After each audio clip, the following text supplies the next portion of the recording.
بسم اللہ الرحمن الرحیم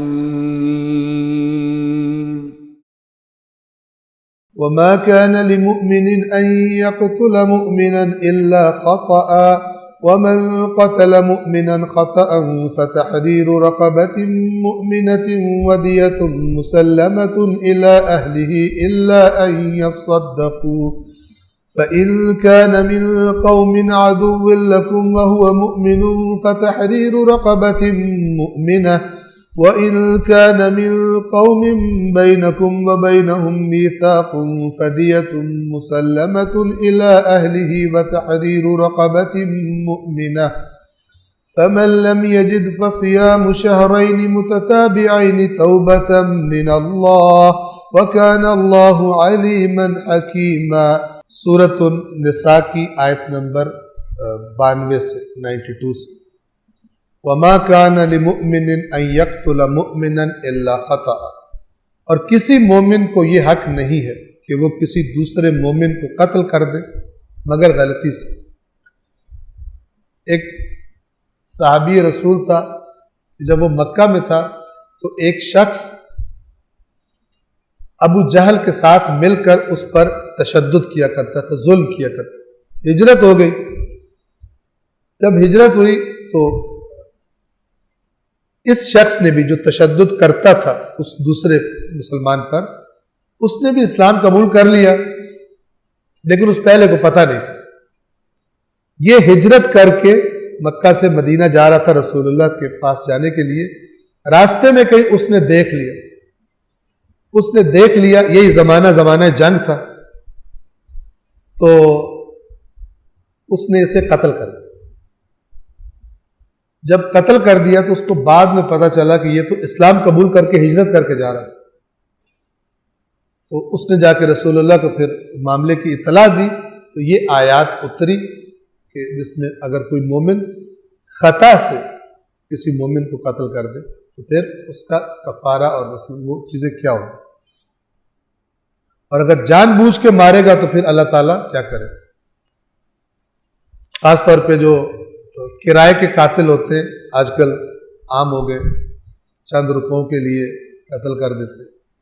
آپ دیکھ رہے ہیں مثلا کراچی میں مجھے بتایا جا رہا تھا کہ پہلے بھی تھوڑا بہت معلوم تھا، ماہ رمضان میں ڈکیتیوں کی وارداتیں زیادہ ہو جاتی ہیں۔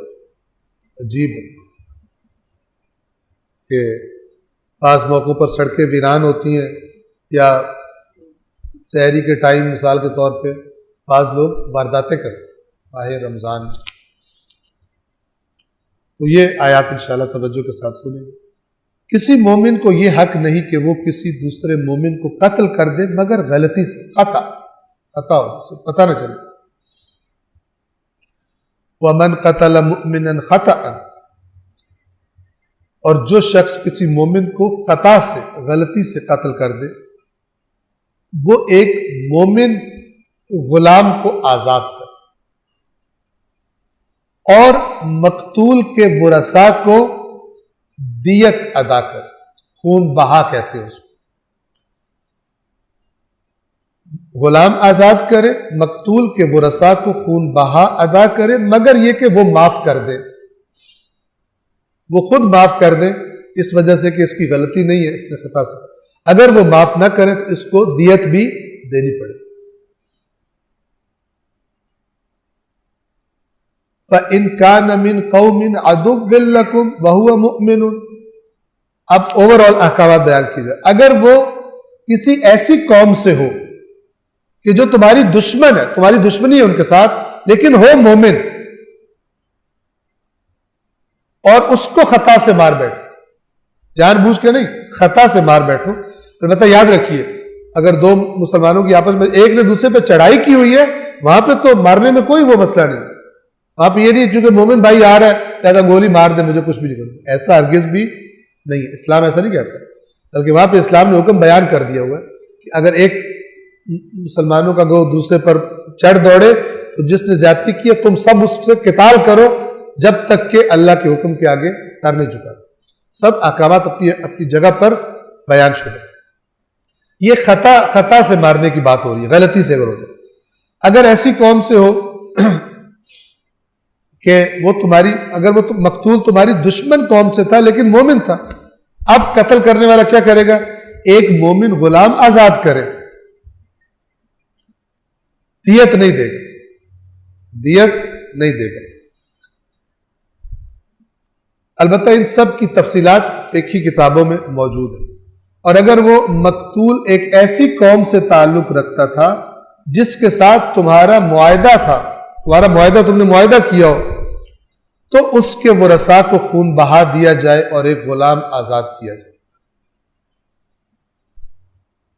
پس صرف اگر دشمنی والی قوم تھی اس صورت میں دیت نہیں ہے، لیکن غلام کو آزاد کرے گا، اور باقی دونوں صورتوں میں اگر اس قوم کے ساتھ معاہدہ تھا جنگ بندی کا، پھر خطا سے ان کا بندہ مارا گیا، اب جو قاتل ہے وہ مقتول کو کہ ورثاء کو دیت بھی دے گا اور ایک غلام بھی آزاد کرے گا۔